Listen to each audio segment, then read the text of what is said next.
नमस्कार बच्चों, पिछले वीडियो में हम लोगों ने एक्सरसाइज 1D के 9 क्वेश्चन तक कवर अप कर लिए थे।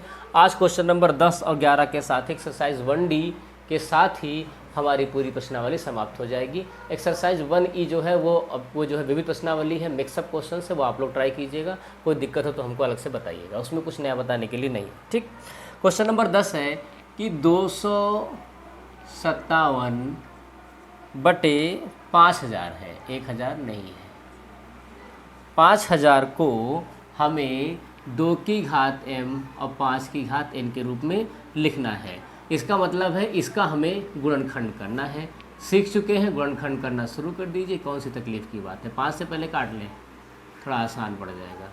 फिर 5 से काट लें, फिर 5 से काट लें, फिर 5 से काट लें, फिर 2 से काट लें, फिर 2 से काट लें और फिर 2 से काट लें।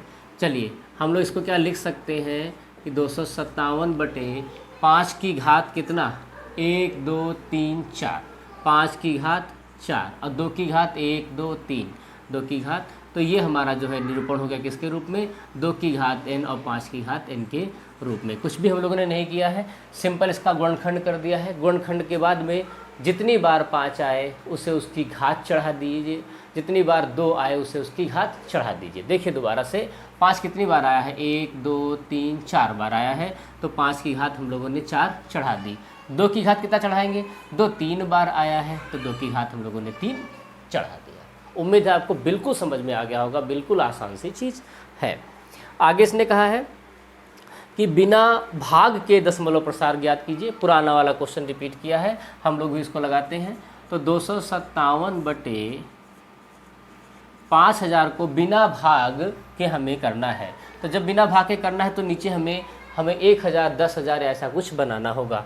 इसको अगर हम लोग 2 से गुणा कर लें तो नीचे कितना बन जाएगा, 10,000 बन जाएगा। बस ऊपर गुणा कर लीजिए, 2 सत्ते 14, 2 पंचे 10 1 11 और 2 दूनी 4 1 5।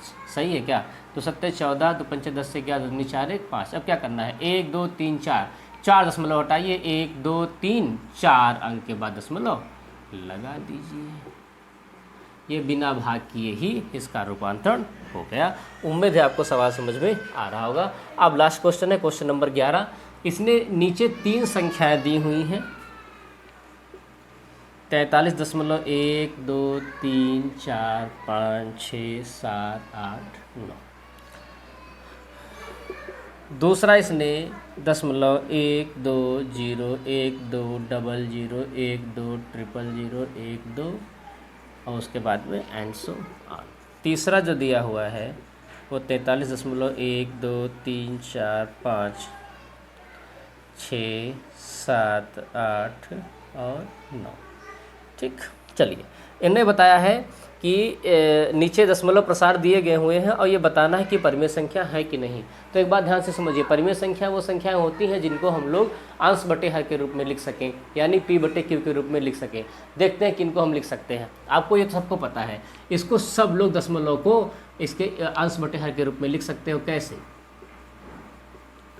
इतने आप 0 बढ़ा दोगे, 1 2 1 2 2 4 2 6 2 8 9 0 बढ़ा दोगे तो दशमलव हट जाएगा और ये p बटे q के रूप में हो जाएगी, जिसका q 0 नहीं है। यानी ये संख्या क्या है, परिमेय संख्या है। ये परिमेय संख्या है।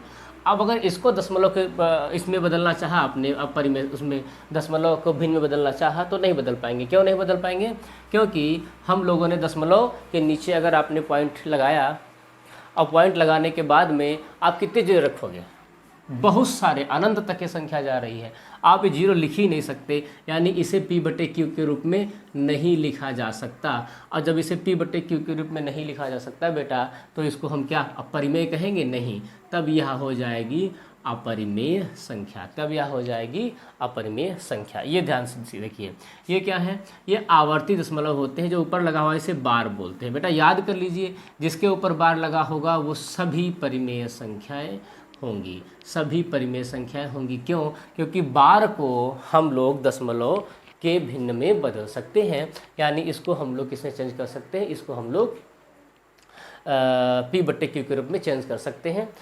बार वाली संख्याओं को कैसे हम लोग भिन्न में बदलेंगे, इसका अलग से वीडियो हमारे उसमें कंपटीशन वाले में पड़ा हुआ है। हम इसमें आपको जो है आई बटन में इसका लिंक दे देंगे, वहाँ से आप कंफर्म कर लीजिएगा। यहाँ पे आप याद कर लीजिए, इतनी बार वाली संख्याएँ होती हैं वो सभी कैसी होती है, परिमेय संख्याएँ होती है। उम्मीद है ये आपको वीडियो पसंद आया होगा।